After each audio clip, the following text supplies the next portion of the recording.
Irak, causas y efectos, con el licenciado Claudio Fantini, aquí en Clase Ejecutiva. Claudio, recién mencionaste 3 elementos. Dijiste 3 elementos más 1. 3 errores más 1. 3 errores más 1. Yo creo que los 3 errores que cometió la administración Bush en la primera fase de esta guerra fueron desmantelar el ejército, Sí.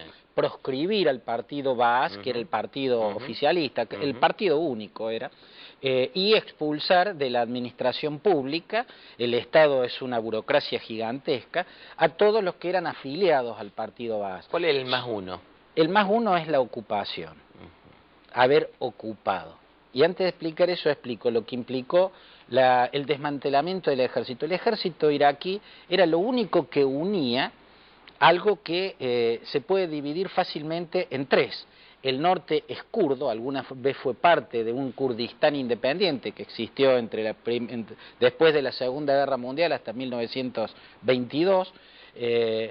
Los kurdos no quieren compartir un estado con los sunitas, en el sur están los chiitas, en el centro los sunitas, después si queda tiempo podríamos explicar ese complejo mapa, pero el ejército digamos que era lo que unía, unificaba y daba un orden, estructuraba y daba un orden. Al desaparecer el ejército de un día para otro, se colaboró a la desestructuración y al caos, al desorden. Al proscribir al partido Baas y expulsar a todos sus afiliados de la administración pública, se crea una masa de desocupados resentidos con la fuerza de ocupación, que lo deja sin trabajo, sin un dinar en el bolsillo, y a la vez hay paralelamente una masa de desocupados militares que se fueron a su casa con un fusil Kalashnikov, ¿no? Y que luego saquearon los poderosos arsenales de Saddam Hussein.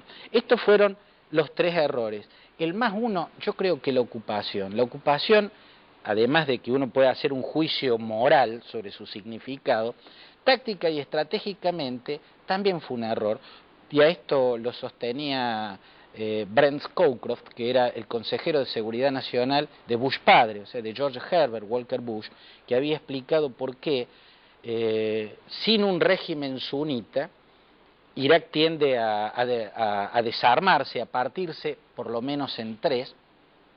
Él le recomendó a Bush hijo no invadir, no ocupar. Pienso que se podía derrocar o derribar el régimen de Saddam Hussein y marcar una vuelta de página, el inicio de una nueva etapa en Irak sin la necesidad de la ocupación. Creo que la ocupación fue el otro error y el que facilitó ese caos que dejó, por lo menos 100.000 muertos, esas son las cifras de las que se habla, y la estructura o la infraestructura del país prácticamente en ruinas. Ahora, a ver, sucedió lo que sucedió, se tomaron esas decisiones, las autoridades que tenían el poder en ese momento de mando decidieron ir a Irak por parte de Estados Unidos. Yo recién te hice una pregunta que es el saldo, porque en definitiva es hoy que hay que hacer las cuentas, se están retirando antes inclusive de lo que había prometido Obama. La sensación en la Casa Blanca y en el Ministerio de Defensa es que se están cumpliendo los pasos que se habían predispuesto. ¿Cuál es, en tu opinión, el balance que se puede hacer hoy, histórico, desde el punto de vista de los iraquíes, desde el punto de vista de Estados Unidos, y todo eso con relación al mundo? Bueno, indudablemente que en estos años se hayan producido largamente más de 100.000 víctimas y que la estructura o la infraestructura del país haya quedado en ruinas es un saldo negativo.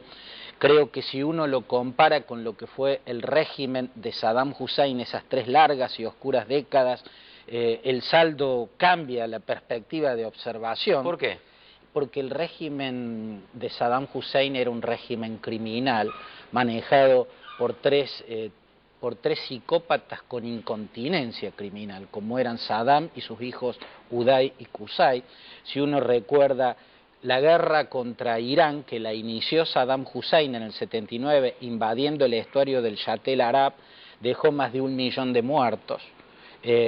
A eso si sumamos los ejecutados y los torturados en las 2 cárceles de Bagdad, Abu Ghraib, donde después también hubo tormentos aplicados por las fuerzas de invasión, pero Abu Ghraib era el centro de tortura y de aniquilamiento de Saddam Hussein, igual que la cárcel de Qasimiyya, también en Bagdad. Si a eso le sumamos las masacres contra el pueblo kurdo en Karbala, en Basora, en donde es mayoría, los chiitas del sur, si a eso le sumamos el genocidio cometido en el Kurdistán, ¿no? con armamentos químicos, todo bajo, si a eso le con sumamos armamento la invasión químico, de Kuwait, claro, la tragedia claro, ecológica provocada cuando se iban de Kuwait y hacían estallar los pozos petroleros, todo bajo el mando de Saddam Hussein. todo bajo el mando de Saddam Hussein. Indudablemente, todo lo trágico que ocurrió en estos últimos años no puede tampoco hacer olvidar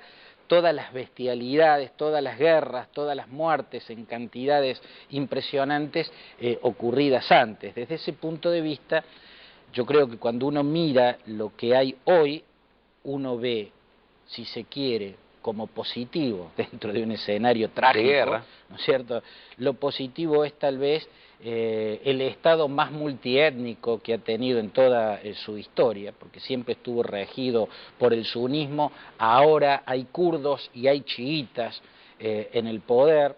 Es el Estado más federal y más multiétnico que ha tenido.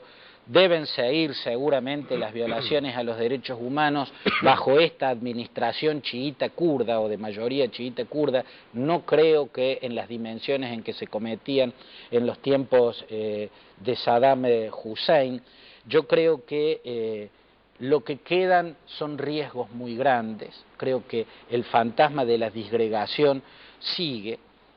Hay un hecho muy interesante. Tarek Aziz, que era el viceprimer ministro de Saddam Hussein, cuyo verdadero nombre era Mijail Yuhanas, y es importante porque es un nombre caldeo, ¿no? Que él lo cambió por Tarek Aziz para tener un nombre más musulmán.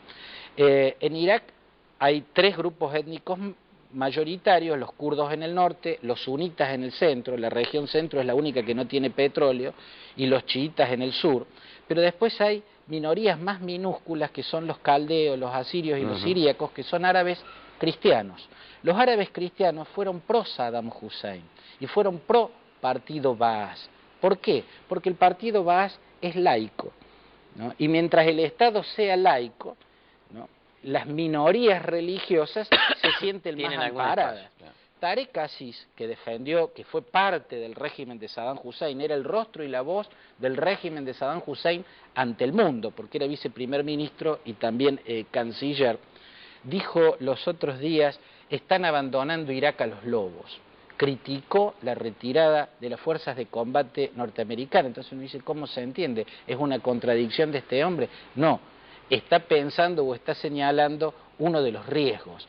Si se llega a desmembrar el país en una nueva guerra civil e interétnica, y el terrorismo trabaja para crearla, provocando masacres como las que se ven una o dos veces por mes, las minorías musulmanas que queden en cualquier porción de territorio, las minorías religiosas, bueno, se va a vivir una nueva etapa de la tragedia iraquí. Tenemos que hacer un corte, enseguida volvemos con el cierre de Irak, causas y efectos, aquí, en Clase Ejecutiva.